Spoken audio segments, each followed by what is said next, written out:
चलिए दोस्तों बात करते हैं सिक्योर नई क्वेश्चन के बारे में। इस क्वेश्चन में एग्जामिनर ने कहा in an examination the number of those who passed and the number of those who failed were in the ratio 25:4 if 5 more had appeared and the number of failure was 2 less than earlier the ratio of passer to failure would have been 22:3 total number who appeared at the examination। यानी examiner ने क्या कहा कि एक exam हुआ, उसमें कुछ बच्चे बैठे, जिसमें बच्चे बैठे उसमें से पास होने वालों की संख्या 25 थी और फेल होने वाले की 4 थी। यदि एग्जाम में 5 स्टूडेंट और आ जाते तो जो फेल होने वाले वो 2 कम हो जाते और उनका जो रेशो है वो 22:3 हो जाता। तो एग्जामिनर पूछ रहा है जो करंट में जो स्टूडेंट अपेयर हुए थे, जिन्होंने एग्जाम दिया था, वो कितने थे।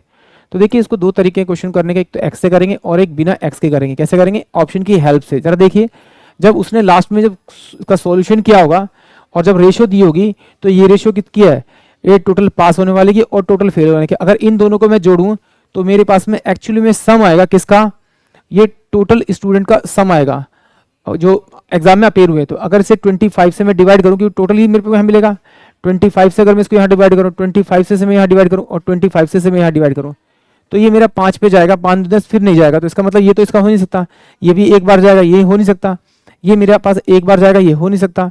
इसका मतलब है ऑप्शन बी ही मेरा इस क्वेश्चन का करेक्ट आंसर आएगा।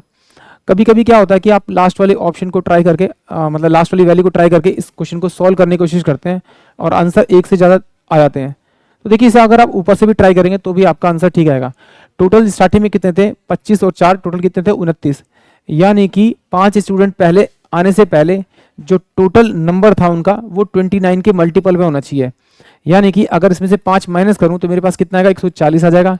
इसमें से 5 माइनस करूं तो मेरे पास कितना, 145 आएगा। इसमें से 5 माइनस करूं तो मेरे पास 150 आएगा। इसमें से 5 माइनस करूं तो मेरे पास 1175 आएगा। अब ये देखिए 29 से जाना चाहिए, ये 29 से जाएगा, नहीं जाएगा, ये 29 से जाएगा। 29 इंटू में अगर मैं 5 करूंगा तो मेरे पास में ये वैल्यू आ जाएगी 145। ये मेरे पास 29 से जाएगा, ये मेरे पास 29 जाएगा। यानी कि ऑप्शन तो मेरे पास में जो होगा वो ऑप्शन बी ही इस क्वेश्चन के लिए करेक्ट होगा। कभी कभी थोड़ा सा अगर आप ध्यान लगाएं इस किसी भी क्वेश्चन में, वो लगता बड़ा है बट होता आसान है। चलिए अब इसको डिटेल से सॉल्व करते हैं, एक बार देखते हैं। एग्जामिनर ने क्या कहा कि भाई टोटल जो स्टूडेंट थे पास होने वाले स्टार्टिंग में वो 25x थे, तो फेल होने वाले कितने थे आपके, 4x थे। तो अगर मैं इनका सम करूं तो स्टार्टिंग में 29 स्टूडेंट थे मेरे पास में, 29x।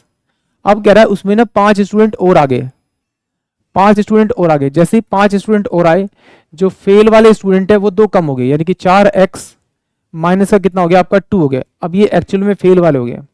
तो कह रहा है उनका जो रेशो हो गया वो 20:3 हो गया, यानी कि पास वाले 22 हो गए और फेल वाले 3 हो गए।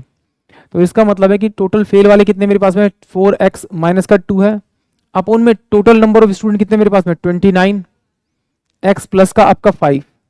तो ये बराबर होना चाहिए कितने, टोटल फेल कितने मेरे रेशो में 3, और टोटल कितना होगा मेरे पास में 22 और 3 25 एंड 25।